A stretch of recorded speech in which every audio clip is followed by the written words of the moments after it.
Donc aujourd'hui et pendant 1 heure, ça va être un peu compliqué, mais je vais essayer de parler de fonction as a service, ou alors, moi comme j'aime bien l'appeler, comment on peut en avoir rien à faire des serveurs.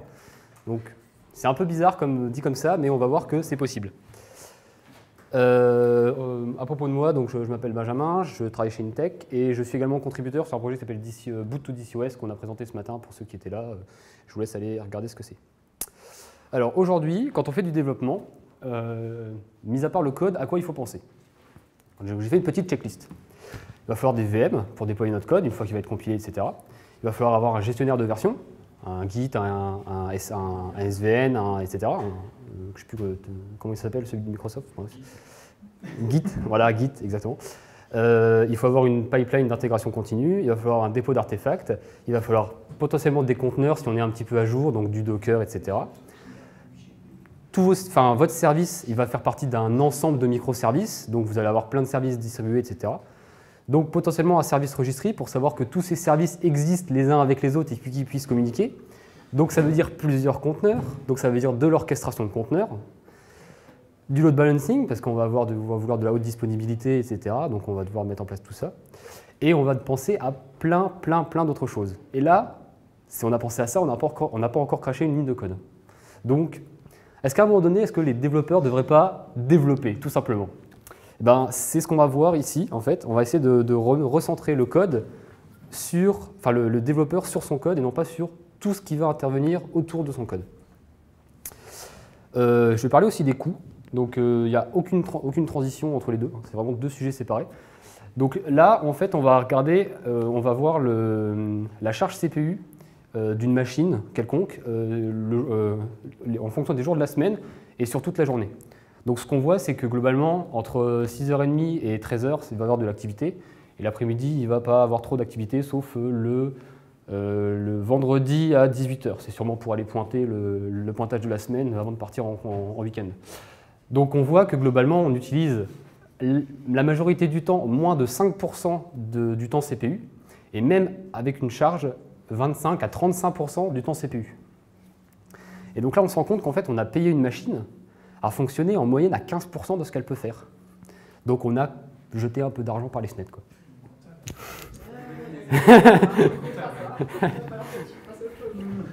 Malheureusement, il y a énormément de systèmes qui fonctionnent comme ça. Et actuellement, il y avait une étude qui montrait qu'en moyenne, sur tous les serveurs du monde, on utilisait entre 5 et 15% de leur charge CPU. Donc on est très en dessous de ce qu'on pourrait en faire. On est vraiment en sous-consommation. Donc là, on a parlé un peu des serveurs, sauf que quand on parle de serveur, on ne parle pas forcément que du coût de fonctionnement du serveur. On a aussi son coût de management, d'entretien, de patching, etc. Et donc tout ça, ça coûte aussi beaucoup d'argent. On va avoir des gens qui vont travailler sur ces serveurs et qui vont devoir les maintenir. Donc encore une fois, c'est des coûts qui doivent entrer en jeu. Donc quel est le point commun entre les trois choses que j'ai présentées? Dans mes petites cases, il y avait beaucoup de choses qui étaient orientées autour des serveurs. Dans la deuxième slide, j'ai montré qu'on n'utilisait pas beaucoup nos serveurs et qu'il fallait les manager. Donc en fait, est-ce qu'à un moment donné, les serveurs, ce n'est pas une problématique qu'il faut résoudre? Est-ce que le serveur n'est pas un problème et il faut se débarrasser de ce problème? Et c'est là en fait qu'intervient le terme serverless avec des gros guillemets. Parce que, évidemment, il y aura toujours des serveurs derrière. On ne peut pas supprimer les serveurs, c'est ce qui va faire fonctionner notre code informatique. Donc non, il ne faut pas virer les ops. Ils sont toujours utiles, il faut les garder, il faut les choyer, il faut les chérir, et il n'y a pas de problème. Mais bon, c'est un terme comme un autre, hein. Il y en a qui font du serverless, les autres ils envoient dans le cloud. C'est un terme, c'est du marketing. Je n'irai pas plus loin sur le sujet. Moi, ce que j'aime bien parler, c'est plutôt du serveur managementless. On va essayer de faire le moins possible de management sur les serveurs qu'on va devoir utiliser, par obligation. Donc, Arun Gupta, qui est un développeur et un speaker chez AWS, donc Amazon Web Services, il le définit un peu comme ça. C'est qu'on a 0 serveur, 0 VM ou 0 conteneur à manager. On n'a pas de coût quand on ne se sert pas d'un service, sauf le coût de storage de certains trucs, j'en parlerai un peu plus tard. Et voilà, c'est les infos qu'il faut retenir. On n'a pas de management de serveur et ça ne nous coûte rien si on ne l'utilise pas. Ça, c'est vraiment un objectif qu'on va devoir atteindre. Pour le reste de la citation, on y reviendra un peu plus tard. Et donc c'est là qu'interviennent les fonctions as a service, ou ce qu'on appelle FAS, comme on appelle PAS, etc. Donc qu'est-ce que c'est en fait? Ça va être le fait d'exécuter du code, mais seulement une petite portion du code. Donc en fait, on va redéfinir une unité qui est l'unité de la fonction. Avant, on avait des applications, c'était notre unité d'exécution. Là, on va prendre une fonction de cette application et on va exécuter que ça. Ce qui est intéressant, c'est que du coup, si on n'exécute que la fonction, on va pouvoir l'exécuter plein de fois si on a beaucoup de requêtes. On va vouloir avoir une grosse scalabilité. On veut vraiment monter en charge rapidement. Et le dernier point intéressant, c'est qu'on veut payer uniquement pour le temps qu'on va exécuter la fonction qu'on a appelée. Je l'exécute, elle va mettre 3 secondes à s'exécuter, je paye 3 secondes d'exécution chez mon provider de service. Je ne paye pas plus, je ne paye pas moins, je paye le temps qu'elle a fonctionné. Elle n'est pas appelée, je ne paye rien. Elle est appelée 500 fois, je payerai 500 fois le temps d'exécution. Ça peut passer au point clair? C'est vraiment la base. Un petit historique de l'existant. Donc en 2006, donc c'était quand même il y a un moment, il y avait une petite boîte qui s'appelle Zinky, qui avait décidé de faire de l'exécution à la volée de code JavaScript. Donc ils étaient très en avance sur leur temps, parce que la boîte a fermé au bout d'un an. Et on a commencé à réentendre parler de ça qu'en 2014, donc 8 ans plus tard, avec Amazon Lambda, qui est aujourd'hui le leader et la base de toutes les démonstrations que je vais faire aujourd'hui. Et en fait, on voit que c'est quelque chose qui est en évolution constante et qui prend un peu d'ampleur en ce moment. Parce qu'en 2015, il y a un énorme framework qui est sorti qui s'appelle le Serverless Framework. Donc c'est pareil, je vais vous en parler un peu plus tard. Et cette année, il y a Pivotal qui a sorti une extension à Spring qui s'appelle Spring Cloud Function, qui permet nativement dans Spring d'intégrer la notion de fonction et de l'intégrer chez les providers connus. Ok, une diapo blanche. Oui, bien. Donc, je reviens un peu sur les promesses qui sont, enfin les promesses, quelques éléments clés qui vont être utiles de connaître avec les fonctions as a service. Donc, la fonction, ça va vraiment être l'unité de déploiement. On va une fonction qui va par exemple vous dire bonjour. Elle va prendre en entrée quelque chose et en sortie, elle va vous dire bonjour. Donc, c'est ça qu'on va déployer uniquement. C'est ça qu'on va vouloir aussi scaler. C'est-à-dire que si on l'appelle 500 fois, on veut qu'elle réponde 500 fois rapidement. On n'a pas besoin de déployer 500 applications qui vont le faire, c'est juste on va exécuter cette fonction-là 500 fois. Et on va payer que l'exécution de cette fonction. Voilà, on va vouloir donc faire tourner du code back-end sans manager ce serveur, et en général, ça va être polyglotte.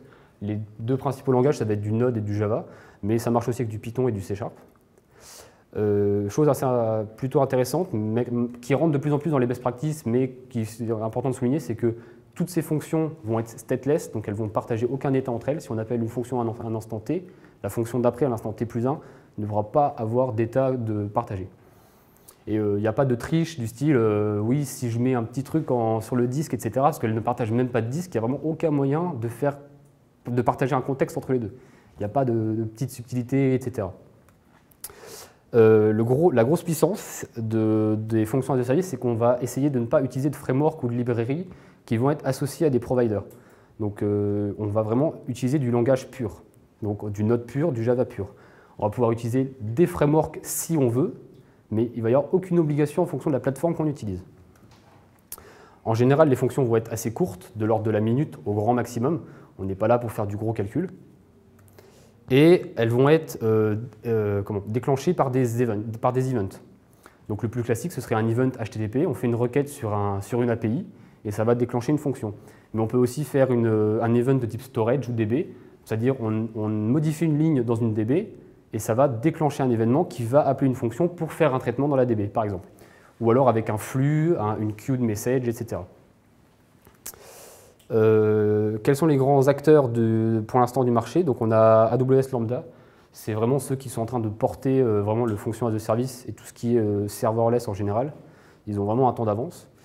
Mais on retrouve aussi Azure Function, Google Cloud Function, Webtask.io. Alors eux, ils sont assez sympas parce qu'ils sont plus petits, ils n'ont pas de grosses prétentions, mais ça fonctionne vraiment assez rapidement. C'est limité à du Node, mais c'est vraiment sympa. C'est proposé par Auth0, le service d'authentification. Et on a aussi IBM OpenWhisk, dont je parlerai un peu plus tard. C'est parti pour la première démo. Donc, je vous présente l'interface de AWS. Je ne sais pas si on voit bien. Donc ici, on voit que dans le compute, on a un truc qui s'appelle lambda, qui va nous permettre de créer des fonctions. Le réseau n'est pas ultra rapide. Donc on va créer une première fonction.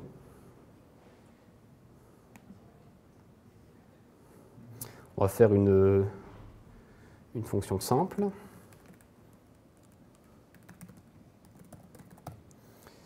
Donc je ne vais pas passer sur tous les champs que je complète parce que il y a énormément de champs qui sont vraiment spécifiques à Amazon, notamment les notions de rôle, de droit, de VPC, etc.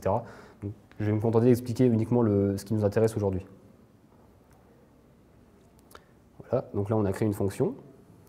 Donc voilà, donc là on arrive sur un éditeur de texte où on va rentrer le code de notre fonction. Donc là il y a un code par défaut qui est proposé. En fait on va avoir tout simplement une méthode handler qui va prendre en entrée un event qui va être ce qui va appeler la fonction. Un contexte qui va être tout ce que Amazon veut qu'on utilise, enfin ce que Amazon nous donne à manger comme information, le temps d'exécution à un instant T de la méthode, les variables d'environnement qu'on va pouvoir lui donner, etc. Et le callback qui va permettre de renvoyer une information. Donc là, tel quel, notre fonction, elle va vous dire bonjour. Donc je pense avoir prévu...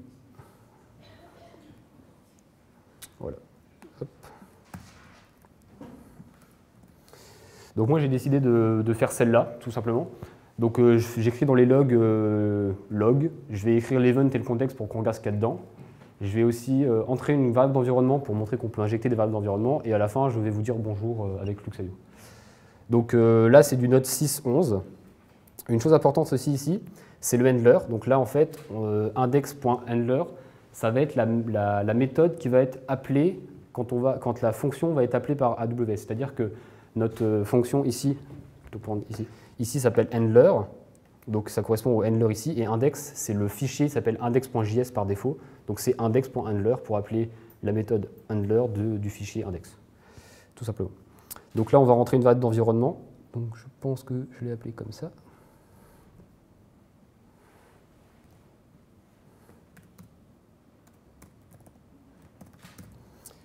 Voilà, ça c'est bon. Ici, on va pouvoir définir la quantité de RAM qu'on veut allouer à notre fonction. Donc là, je vais rester à 128, qui est largement suffisant pour dire bonjour. Et on peut lui mettre un timeout si notre fonction prend trop de temps.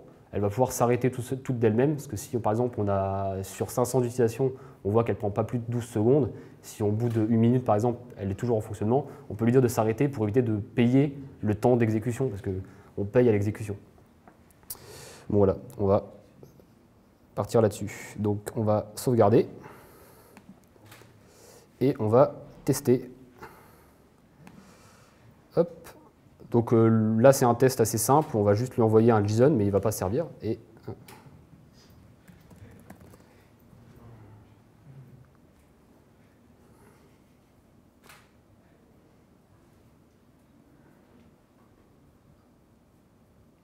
alors l'interface a changé depuis hier et je vous jure que c'est vrai. L'interface a changé depuis hier. C'est même pas une vanne. Voilà, ça vous montre que c'est vraiment en plein essor. Ah voilà. Donc là, j'ai appuyé sur test qui permet juste de tester la fonction. Elle va tout simplement être appelée en local dans des tests. Donc là, on a la sortie, c'est le callback. Elle vous a bien dit bonjour, tout simplement. Et donc là, on a la sortie des logs. Donc si on regarde ici, j'avais dit que j'affichais log. Ici, on a l'event, donc qui est, si je reviens ici, qui est le petit bout de... Oh, attendez.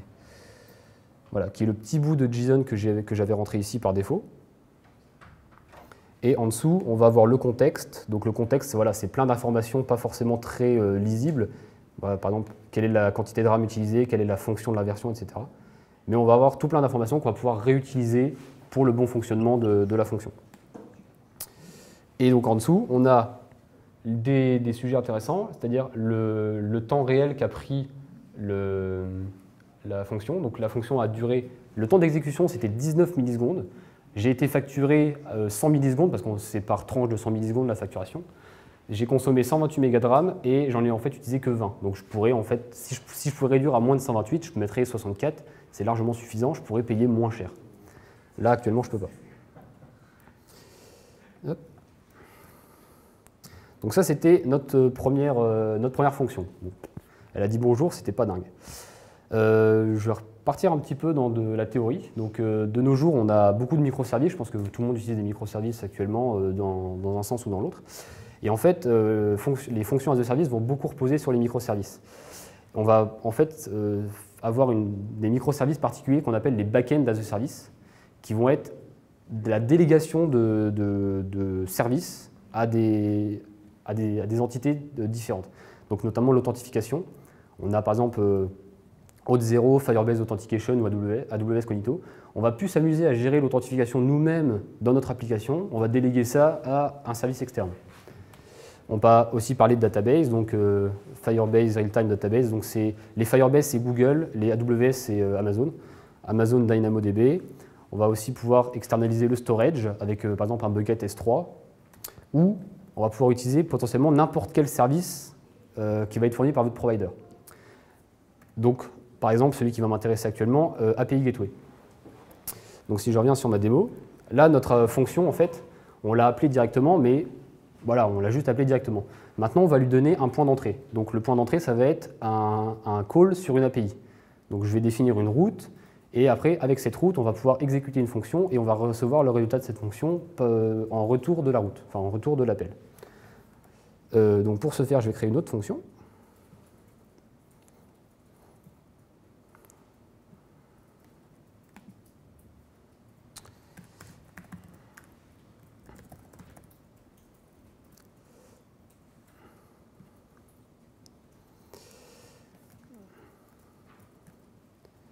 On a ici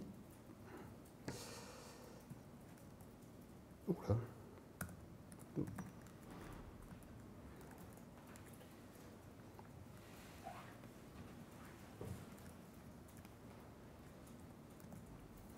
On a ici notre bout de code, donc je vais passer dessus vite fait.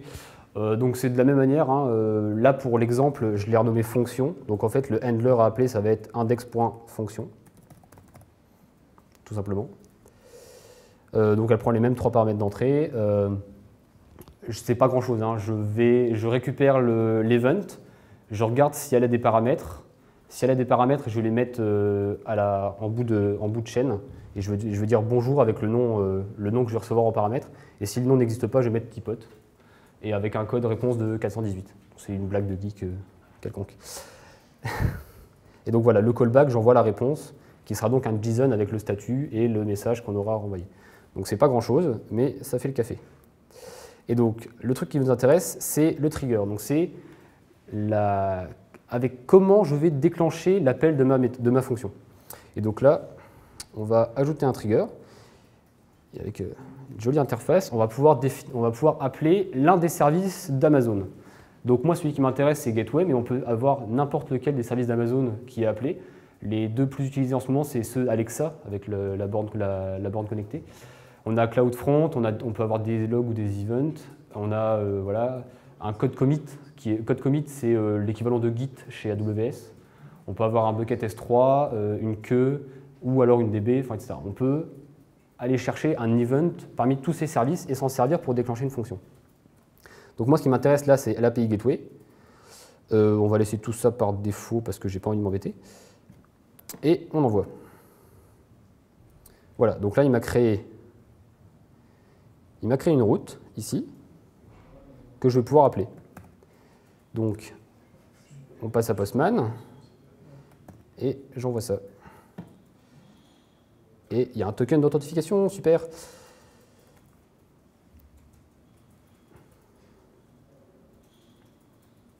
En fait, par défaut, quand on crée une fonction, elle est dans un private network et j'ai oublié de l'enlever, donc je vais régler ça.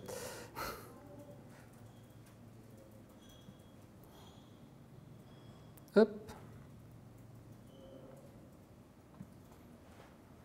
Voilà. Et là, ça devrait refonctionner. Toujours pas.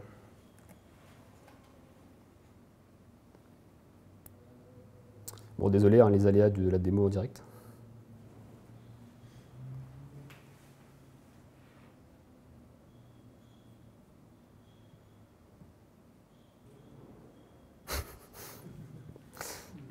Je parle plus tard du fait que c'est une technologie qui n'est pas mature, qu'il y a encore des problèmes, etc. Mais je vais peut-être l'aborder maintenant parce que je sens le malaise arriver. Voilà. Voilà. Mais bon, j'en parle tout de suite. On va recommencer en recréant la route. Non, non, t'as mal vu.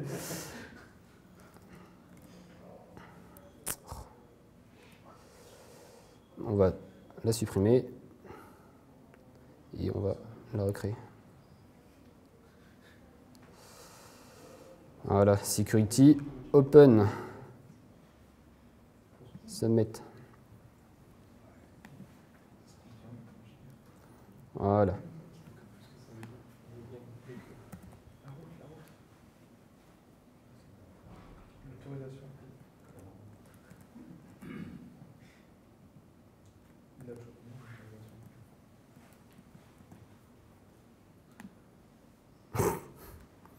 C'est sympa. Comme je vous dis, l'interface a changé d'hier, donc à mon avis, il y a des changements d'implémentation et je rate quelque chose que je ne peux pas régler en direct. Ça m'embête un peu.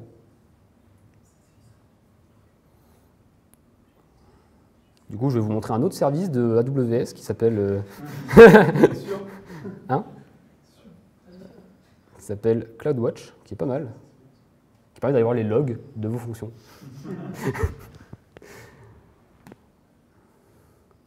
Voilà, donc là, il y a les logs de mes fonctions que j'ai appelées récemment. Donc celle qui plante, c'est API fonction. Et il n'y a absolument pas de log, donc je ne saurais pas ce qui se passe. Voilà, voilà. Je suis content. Passons à la suite. Je suis désolé, je ne sais pas ce qui se passe. Ouais, l'interface d'Amazon a changé, j'ai pas retesté ce matin. Donc on a parlé des back-end as a service, et j'ai également dit que les fonctions as a service, ça permettait principalement d'exécuter du code back-end. Donc du coup, il va quand même falloir gérer le cas des front-end. Donc on a maintenant des services qui sont du front-end as a service, donc qui vont permettre d'héberger du contenu statique pour vos projets en Angular ou React. Donc on a AWS CloudFront, Firebase Hosting ou n'importe quelle page GitHub, hein, ça fonctionne très bien. Mais moi, il y a quelque chose que je trouve intéressant, c'est qu'on va aussi peut-être s'intéresser un peu plus à du server-side rendering, c'est-à-dire qu'on va faire le rendu de la page web côté serveur avant de l'envoyer au client. Et en fait, grâce à ça, on va pouvoir mettre notre code de front dans les fonctions AWS, enfin, dans les fonctions des fonctions as a service. Donc, petite sémantique, on va faire du server-side rendering avec du serverless. Moi, la première fois que j'ai lu ça, je me suis dit que j'avais raté un épisode. Mais en fait, ça marche. Il y a des gens qui l'ont fait avec React et ça a très très bien fonctionné. Ils avaient des perfs assez bonnes. Et avec Angular, je sais que c'est possible de faire de l'Angular côté serveur, mais je n'ai pas trouvé d'exemple qui l'utilisait avec les fonctions. Mais c'est peut-être une piste à creuser pour se débarrasser totalement d'un front avec du contenu statique hébergé. Donc là, on l'a vu, j'ai appelé des fonctions à partir d'un événement. Et on a vu un peu les concepts autour des fonctions. Mais qu'est-ce qui va changer au niveau de l'architecture de vos projets? Si on prend un projet assez simple, enfin une architecture assez simple, on va avoir un serveur de pub. Et en fait, à chaque fois qu'il va y avoir un clic, on va créer un event dans un canal. Et cet event va être lu par une application et qui va la traiter pour mettre par exemple quelque chose en DB. Avec les fonctions, ça va être sensiblement identique.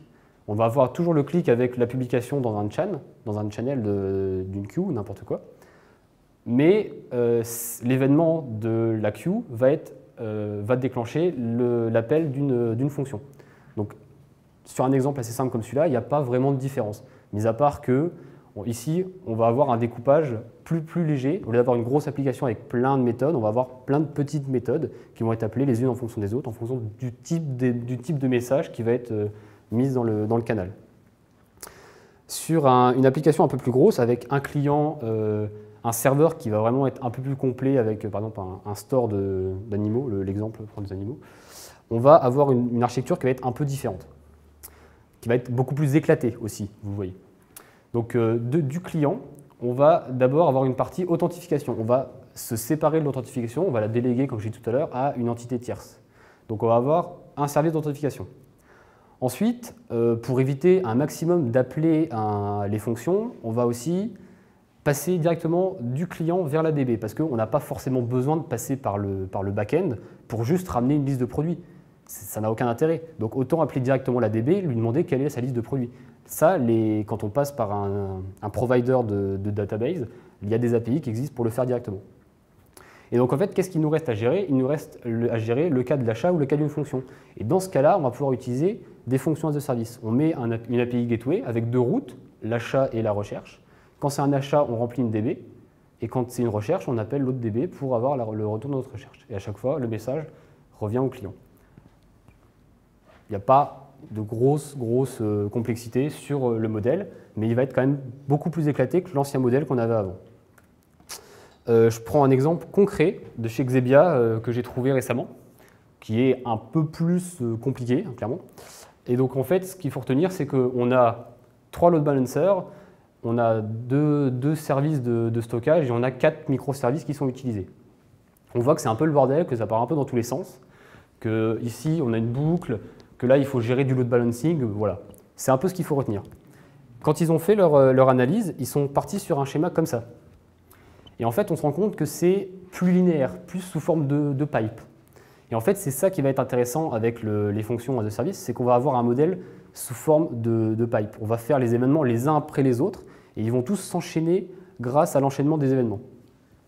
Donc c'est comme ça que ça fonctionne. On a, si je me rappelle bien, la première étape, ça va être le collecteur qui va aller chercher des informations chez le partenaire, et qui va rentrer ça dans une queue, qui va être lu par le mapping, qui va, après avoir été utilisé, rentrer dans une autre queue, qui va être lu par l'enregistrement, etc., etc. On a vraiment une suite d'étapes logiques et non pas un espèce de gros sac de nœuds où il y a tout qui fait dans des sens, il faut retenir les différents flux, etc.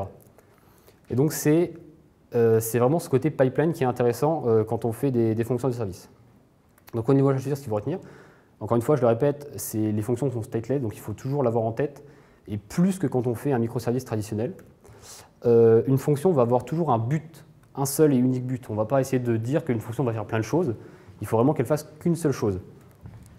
Elle va être orientée événement. On va toujours déclencher une fonction sur un événement. On va pouvoir les faire les unes après les autres. Un des avantages, c'est qu'on va avoir un front-end qui va être beaucoup plus lourd. Ce qu'on a vu avec l'exemple du service d'achat, c'est qu'on devait gérer la récupération d'informations de la DB depuis le client. Donc ça alourdit un peu le client. C'est un des inconvénients. Et le deuxième inconvénient, c'est qu'on va utiliser énormément de services tiers. On n'a plus grand-chose qui va tourner en local. Ça, c'est le deuxième inconvénient. Alors là, j'ai une autre démo. J'espère que ça va marcher.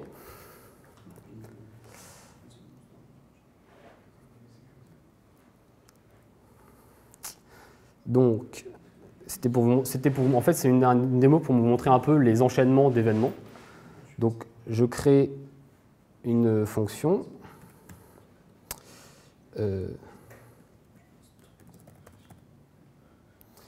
qui va en fait tout simplement aller regarder dans un bucket S3. Donc un bucket S3, si vous ne savez pas ce que c'est une espèce de stockage vraiment très simple.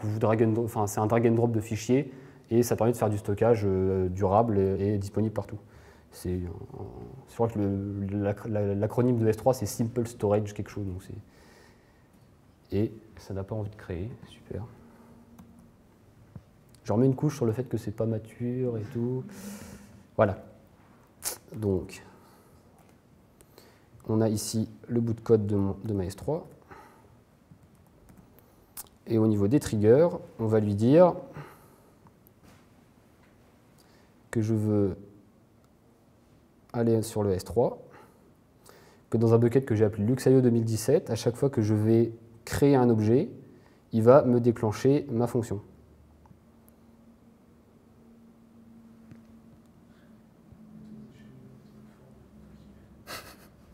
Ouais. Ouais, c'est peut-être ça que j'ai depuis tout à l'heure en fait.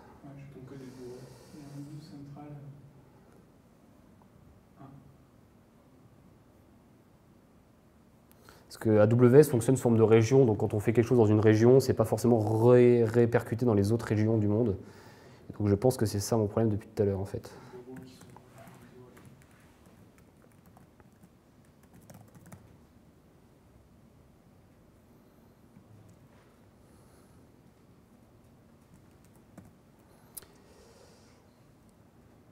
sais même pas où je fais appel à central quelque part dans ce code, c'est bizarre. Donc, trigger, S3, sur l'ajout d'un objet. Le S3, tu l'avais créé sur la région. Oui, voilà, c'est ça. Le S3, je l'avais créé sur la région de Francfort et non pas en Virginie. Donc voilà, donc là, on a créé la fonction qui va être appelée lors de l'ajout d'un fichier. Donc maintenant, je vais créer une deuxième fonction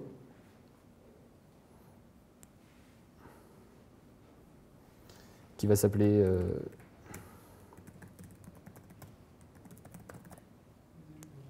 myCloudWatchFunction. Bah, je vais en parler juste après, Pierre. Je vais en parler juste après. Donc là, j'ai une autre fonction qui fait juste un petit bonjour dans les logs. Il n'y a pas grand-chose. Hop, save. On lui ajoute le trigger. Je ne sais plus, je crois que c'est CloudWatchLog.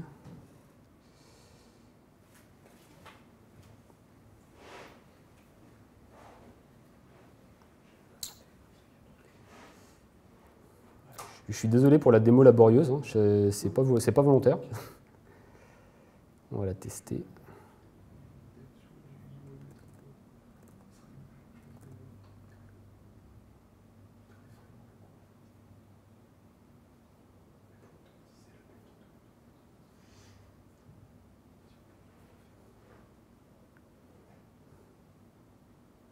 Voilà. Donc en fait, là, je crée un événement de type log, et en fait, à chaque fois qu'il va détecter qu'il y a des logs sur ma fonction qui s'appelle S3 fonction, il va appeler cette fonction. Donc c'est juste parce que je cherchais un exemple simple d'appel en cascade de fonctions. Il n'y a pas vraiment d'intérêt à mettre une fonction quand on a des logs. Après, ça peut servir en cas de log d'erreur, on envoie un mail, ce genre de choses.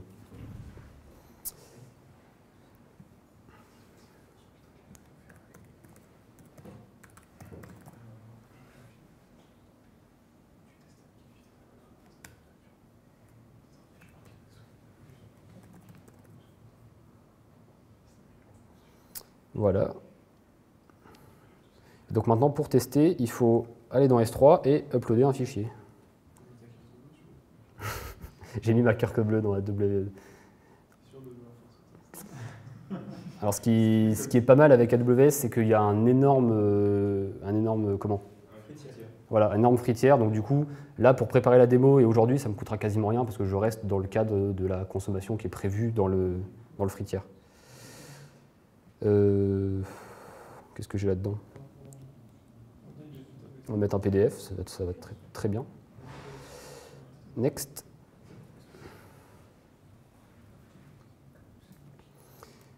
Hop, l'uploader en cours. Ça peut être un peu long. Du coup, je vais vous montrer les facturations, comme ça fait.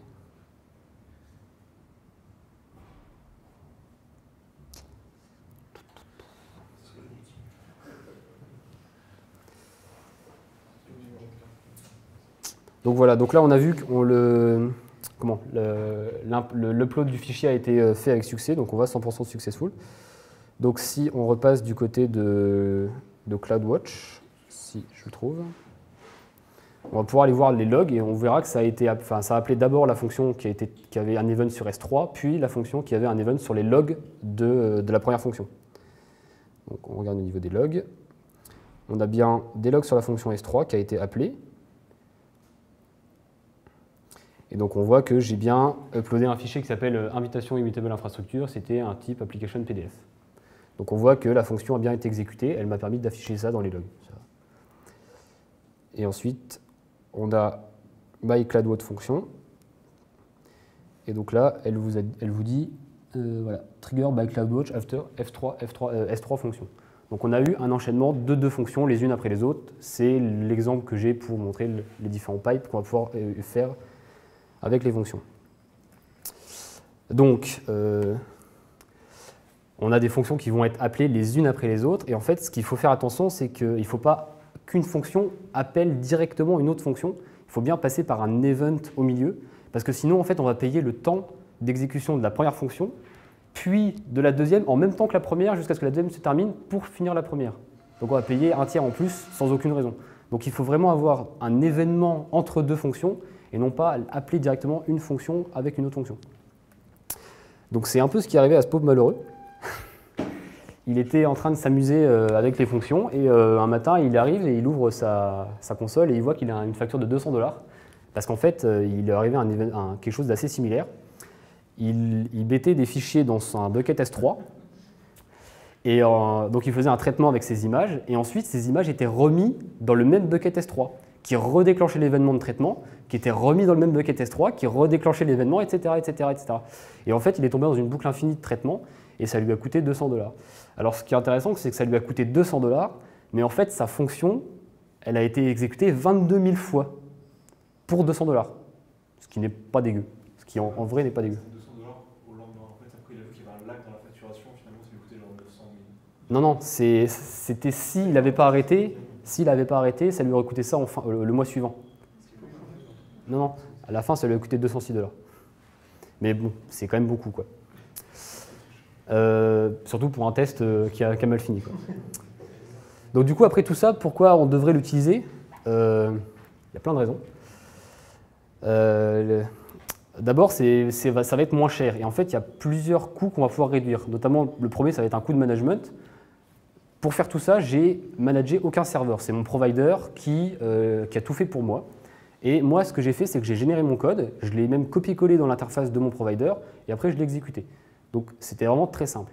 Ensuite, on va aussi pouvoir réduire un petit peu le coût de développement. Parce qu'en fait, on va faire des fonctions qui vont être plus petites, donc il va y avoir moins de code, et en plus, on va se servir beaucoup de services tiers. Donc, on va avoir une moins grosse charge de développement sur ces services qu'on va réutiliser et non plus développer nous-mêmes. Et enfin, on va avoir une réduction du coût pour la scalabilité. Parce qu'on va payer encore une fois que à l'exécution et non pas, on ne va pas avoir un coût fixe malgré la non-utilisation de quelque chose. Donc j'ai deux exemples. Le premier, c'est Coca-Cola. Ils se sont rendus compte avec leur fonctionnement sous forme de VM qu'ils avaient à peu près une dépense de 250 $ par mois et par VM de gestion, de management, de maintenance. Et en fait, en coût total. Et en fait, ils en avaient 150 qui étaient uniquement liés au management. Et en fait, en passant aux fonctions, ils ont réussi à réduire la partie 150 $ de management en mettant tout sur AWS. Il y a une autre boîte qui s'appelle Postlight. Alors eux, ils avaient un modèle d'API et toute leur infrastructure, tout compris, ça leur coûtait 10 000 € par mois. Ils ont tout passé dans le cloud chez AWS et maintenant, ça leur coûte 370 $ par mois pour gérer 39 millions de requêtes par mois. Ce qui est une réduction colossale du prix et avec des métriques qui sont énormes. 39 millions de requêtes pour 370 $, c'est peanuts, quoi. 39 millions de requêtes par mois. Et donc en fait, pour résumer simplement, ça c'est le gros avantage des fonctions as a service. C'est que quand on a des serveurs et qu'on va qu'on va vouloir scaler, on va scaler par bloc.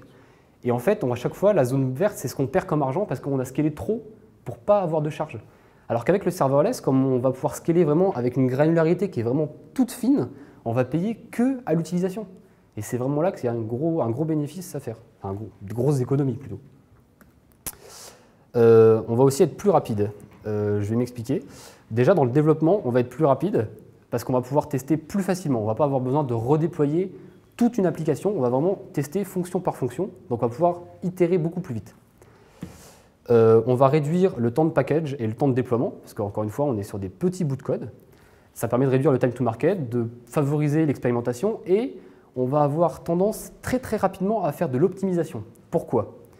Si j'ai une fonction que j'appelle qui prend 12 secondes, je paye 12 secondes d'utilisation. Si la même fonction met 14 millisecondes, je dis n'importe quoi, ça va me coûter que 14 millisecondes de coût. Donc l'optimisation en termes de code va avoir une influence directe sur le prix que je vais payer à la fin. Donc là, on va vraiment vouloir du code propre et du code bien fait qui va tourner très vite. On va donc du coup être plus scalable parce que c'est comme ça qu'a été pensé le système. Et on va simplifier tout ce qui va être opération de management, de serveurs, etc. Encore un exemple, il y a Finra qui a réussi à réduire de 50% ses coûts alors qu'ils ont un demi-trillion de requêtes par jour, donc ce qui est encore une fois énorme. C'est des chiffres un peu sortis de leur contexte, mais Voilà, c'est pour montrer un peu les métriques. Et cette entreprise qui arrive à aller 5 fois plus vite dans sa livraison de code pour 100 fois moins cher. Donc encore une fois, c'est vraiment pas mal. Bon, maintenant, on va quitter un peu le monde des bisounours. On va regarder pourquoi tout le monde ne l'utilise pas encore, ou pourquoi tout le monde ne l'utilisera jamais. On ne sait pas. C'est une techno qui est un peu innovante. On ne sait pas encore ce que ça va donner.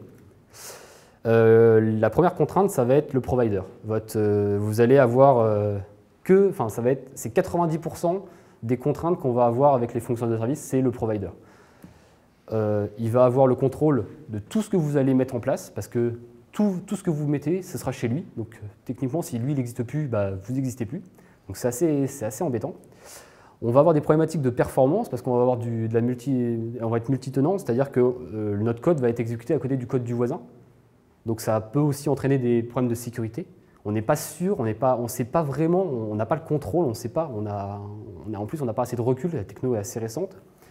Donc c'est assez compliqué d'avoir des bonnes infos là-dessus. Et le vrai problème, c'est qu'on va être un peu pieds et poings liés avec notre provider, parce que, comme je vous l'ai montré, quand je crée une fonction et que je mets un event, c'était que des events AWS qui étaient disponibles. Je ne pouvais pas dire, parce que ma MySQL qui est chez moi dans mon entreprise, elle a une modification, alors j'appelle cette fonction. Il faudrait passer par un autre service qui serait au milieu, qui permettrait de faire la jonction. Actuellement, voilà, on est vraiment pieds et poings liés. Si on veut que ça fonctionne bien, il faut rester chez le même provider. Et ça veut dire que pour après migrer, etc., c'est très très compliqué. Et donc, je fais une petite ouverture. Est-ce que ce n'est pas possible de faire ça, mais au sein d'une entreprise, on-premise? Je reviendrai dessus si j'ai le temps, et apparemment, je n'aurai pas le temps. Il y a des problèmes de performance aussi. On ne va plus avoir un Adam qui va faire du fine custom de la compile pour aller faire que notre code aille super vite, etc. Ça, c'est fini. Vous êtes dans une espèce de pool de ressources qui est gérée par votre provider. Vous exécutez votre code là-dessus et c'est lui qui a la gestion de tout ça. On ne va plus pouvoir faire de l'optimisation vraiment fine au niveau des machines, au niveau des plateformes de fonctionnement. Et les deux gros problèmes qui sont actuellement les plus tenaces, c'est la latence et surtout la latence au démarrage, notamment avec du Java. C'est-à-dire que comme les fonctions sont appelées indépendamment les unes des autres, en dehors de tout contexte, il va falloir donc faire un appel, aller chercher le bon morceau de code, l'exécuter, renvoyer, etc. Donc ça, c'est lent. Et en plus de ça, sur une plateforme Java, il va falloir lancer une JVM, charger, etc. Et en fait, on se rend compte que sur un temps de fonctionnement qu'on paye, il y a plus de la moitié, sur des fonctions assez courtes, comme j'ai montré actuellement, il y en a plus de la moitié, il y a 100-200 millisecondes qui vont être perdues uniquement parce que le provider n'arrive pas à démarrer tout ça assez vite. C'est ça qui est lent. Et donc du coup, si on veut des applications qui soient très réactives, avec des réactivités en dessous de la seconde, on va être tout de suite contraint de faire du truc qui est très très léger et ça ne va pas être tenable. On va avoir des pages qui chargent pendant 107 ans. Tu ne crois pas qu'Amazon, ils font du prefetch comme ça? S'ils voient que tu fais 100 requêtes par seconde, ils t'en laissent... Ils ont un système de cache, c'est-à-dire que si tu l'utilises, je dis n'importe quoi, une fois toutes les minutes, elle va rester dans un cache. Par contre, si tu l'appelles une fois toutes les heures, elle n'est plus dans ton cache. Donc là, tu te retapes le startup. Et après, tu as toujours les problèmes de latency, c'est-à-dire que tu ne gardes pas une connexion ouverte TCP ou HTTP ouverte avec ton serveur parce qu'à chaque fois, tu as un contexte qui redémarre. Donc tu as toujours ce problème de latence. Les contres, encore une fois, je reviens sur le stateless, c'est un peu récurrent, mais on n'a pas d'état, donc c'est très compliqué de partager des infos. Quelque chose d'assez intéressant, c'est qu'est-ce qui se passe si on se fait attaquer par déni de service? Eh bien, exactement, c'est ça, c'est qu'en fait, votre service ne va pas tomber, mais vous allez répondre à l'échelle de l'attaque. Donc, vous allez payer jusqu'à ce que vous n'ayez plus d'argent, techniquement, parce que les fonctions, elles vont s'exécuter, donc vous allez raquer. Jusqu'à ce qu'ils arrivent à DOS Amazon. Jusqu'à ce qu'ils arrivent à DOS Amazon, ce qui n'arrivera pas de sitôt. Donc, en fait, voilà, le problème, c'est que si vous laissez une API ouverte sans authentification et qu'il n'y a pas de sécurité, etc. à ce niveau-là, si vous appelez 1 milliard de fois, ça va répondre 1 milliard de fois. Donc du coup, vous allez payer 1 milliard de fois. Comme tu viens de faire sur l'URL qu'on a partagé sur Twitter. C'est ça. Méchant.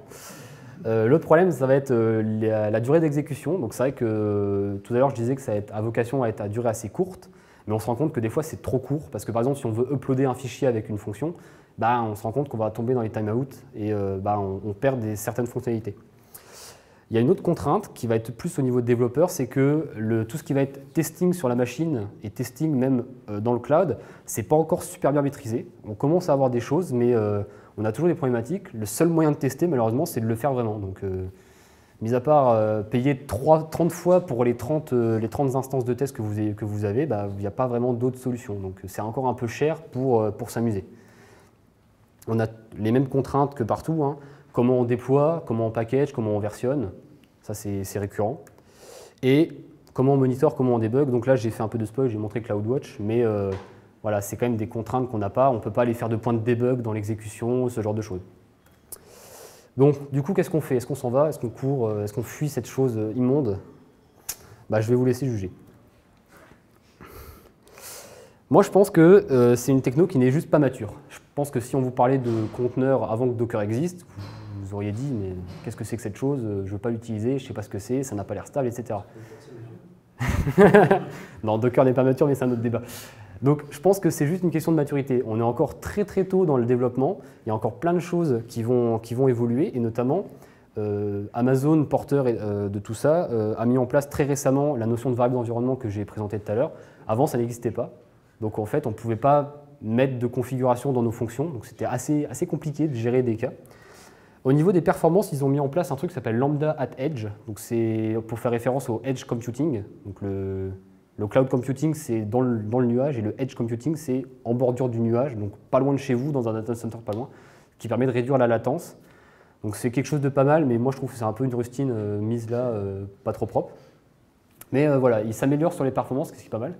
Et par contre, voilà, ils doivent, je pense que là, ça va être plus compliqué, parce que c'est pas technique, malheureusement, c'est plus marketing ou managérial, je ne sais pas trop. C'est voilà, améliorer la transparence et ce qu'on peut attendre de notre provider, c'est-à-dire que si on va chez eux, est-ce qu'ils nous assurent qu'on sait ce que notre code, où est-ce qu'il va être, qu'est-ce qu'eux vont en faire, est-ce qu'on va pouvoir toujours les récupérer, est-ce qu'on ne perd pas de droits de licence dessus, est-ce que, enfin, voilà, tout ce genre de choses un peu plus légales que pour l'instant, ce qui est très très mal géré. Et avec tout ça, il y a aussi pas mal d'outils qui sont en train d'être mis en place. Alors il y a X-Ray qui va permettre en fait d'avoir une vue globale de toute la pipeline de nos fonctions. Donc c'est un truc qui est vraiment récent, j'ai pas eu le temps de l'essayer. Et il y a SAM, donc pour Serverless Application Model. Il y a une version online, une version bêta, qui va permettre de manière très simple de créer nos fonctions et de les déployer. Là, en fait, dans mes exemples, j'ai tout fait à la main dans l'interface. Mais évidemment, avec SAM, on fait tout en command line, on peut l'intégrer dans une pipeline d'intégration continue, et donc du coup, tout s'automatise et on peut aller beaucoup plus vite. Tu pushes l'application sortie de ton Git. Exactement.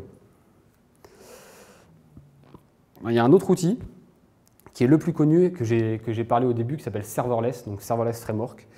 Alors eux, ils ont un peu cette idée aussi d'essayer de mettre ça dans les mains de tout le monde, mais en plus, eux, comme ils ne sont pas liés à un provider, ils permettent de déployer les fonctions sur n'importe quel provider, avec Amazon en tête, mais aussi Google, Azure et IBM. Et ils ont la chance vraiment d'être très très simples. Alors j'ai une démo, mais voilà, je suis honnête, ça ne marche pas trop. Donc, si on a notre démo ici, enfin c'est pas mes démos, hein, c'est les démos qui sont fournies par...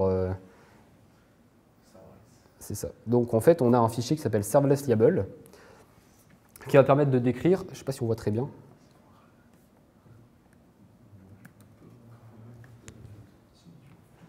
Voilà, qui va permettre de décrire en fait toutes les différentes choses qu'on va avoir dans notre fonction. Donc on va appeler notre service AWS Java Simple HTTP Endpoint. On va le mettre dans la région centrale, ça va être de l'exécution en Java. On va se servir du jar spécifié ici, et dans ce jar, il y aura deux fonctions. Une première fonction qui s'appelait currentTime et l'autre currentTime fam, parce que j'ai copié-collé la même et j'ai mis I au lieu de hello, donc c'est familier. C'est pour un exemple. Et pour ces deux fonctions, on a des events. Donc c'est des events HTTP qui vont répondre sur un pass ping et ping fam avec la méthode get. Hop. Et donc tout ce qu'on a à faire, si ça marche, c'est pas la bonne.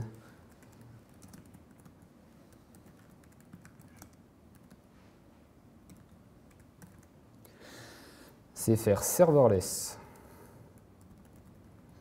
deploy stage dev. Voilà, donc là, j'ai mon code.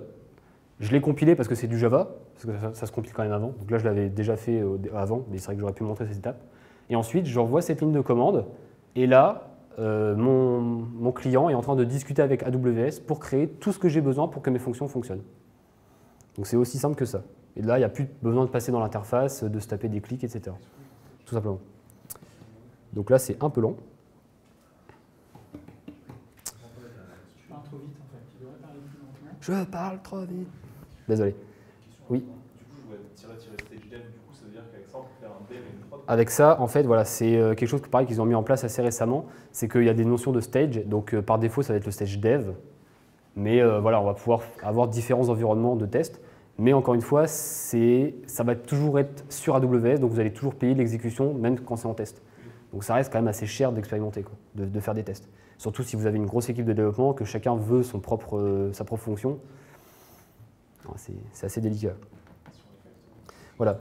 Donc là, mon jar, pour qu'il soit utilisable par AWS, en fait, il m'a créé un bucket S3 et il a mis ce jar dans ce bucket S3 pour pouvoir aller le chercher ensuite. Donc je pense que si...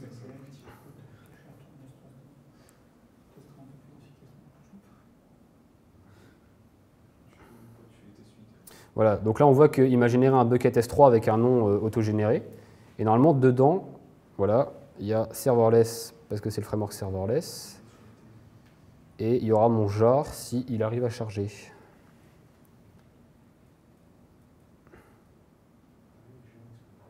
Voilà, il y a mon jar. Donc c'est le jar qui va être utilisé pour mes fonctions.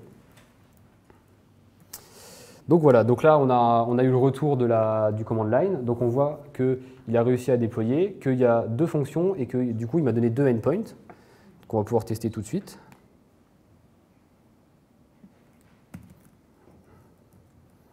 Allez, encore un effet démo, histoire de rigoler.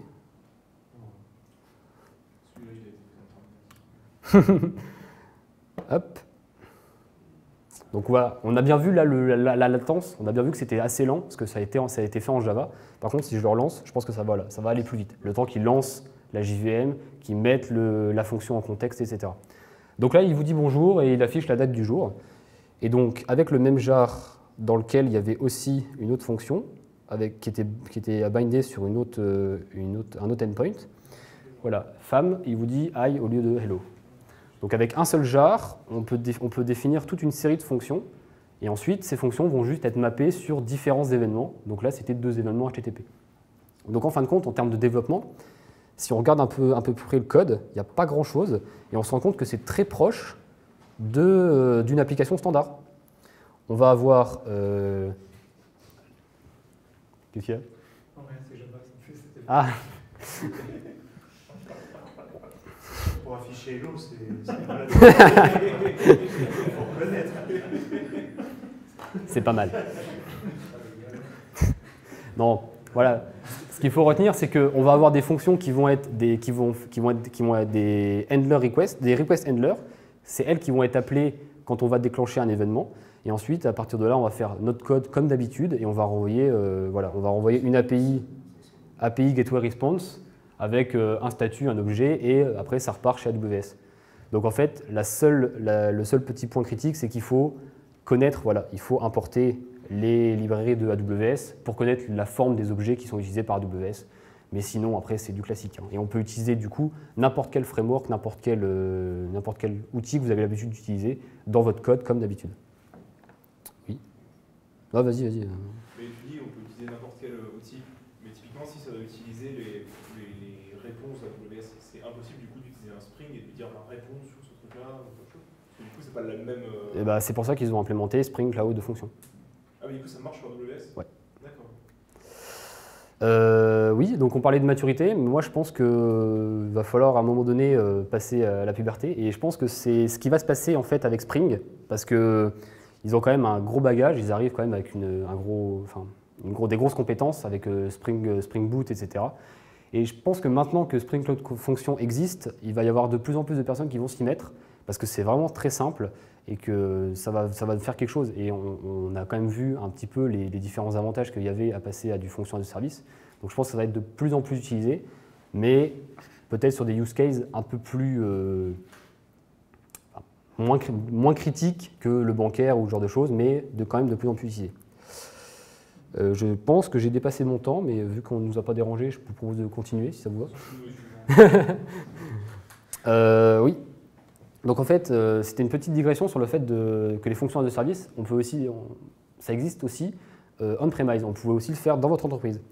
Donc tout à l'heure, j'ai parlé de OpenWhisk, et en fait, c'est soutenu par la fondation Apache, et ça va être utilisable et installable sur des serveurs en local. Il y a aussi OpenFast qui existe, mais il est vraiment au début de sa vie, donc ce n'est pas quelque chose qui va être intéressant. Donc du coup, qu'est-ce qui va changer si on le fait à la maison du fonction as a service? On va toujours avoir la fonction comme unité de déploiement et de travail. On va toujours avoir cette scalabilité à partir du moment où vous avez un pool de ressources mis à disposition et qui ne soit pas tout le temps saturé. On va toujours pouvoir faire de l'event trigger. Ça va être un peu plus compliqué que juste dire d'utiliser tel service, mais ça va pouvoir être mis en place avec un petit peu de développement.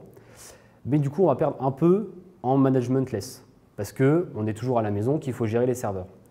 Mais en fin de compte, actuellement, si vous avez 6 services, avec du Java 8 Tomcat dans un coin, un Docker pas trop récent, un Docker récent, un vieux Java, du HTTP, du Nginx, vous gérez 6 types de serveurs différents.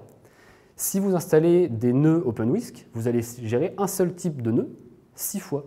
Et en fait, il n'y a plus besoin d'avoir une grande diversité de compétences pour gérer ça. Et en fait, le fait de standardiser, ça va aussi permettre d'automatiser.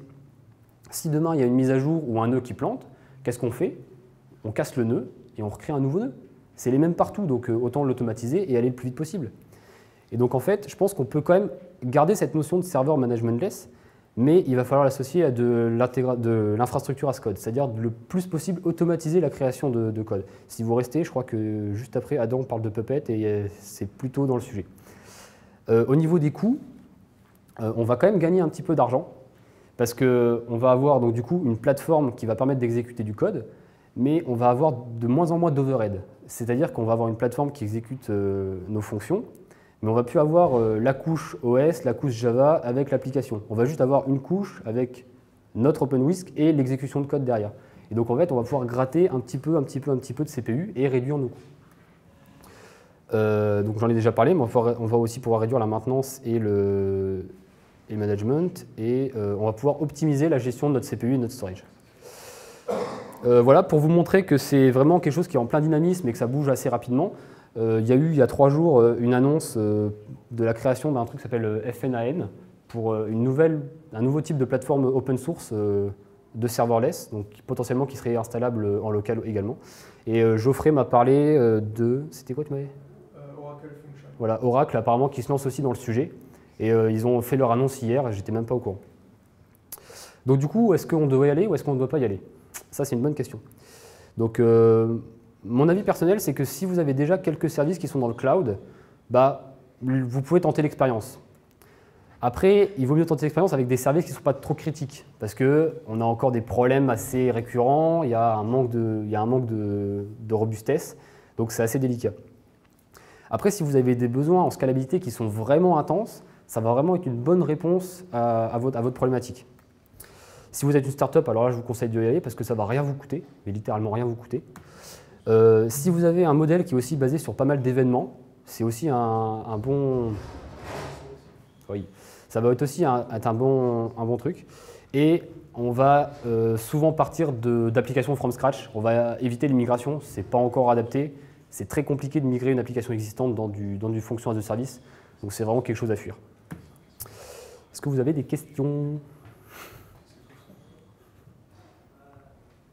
Tu l'utilises en prod?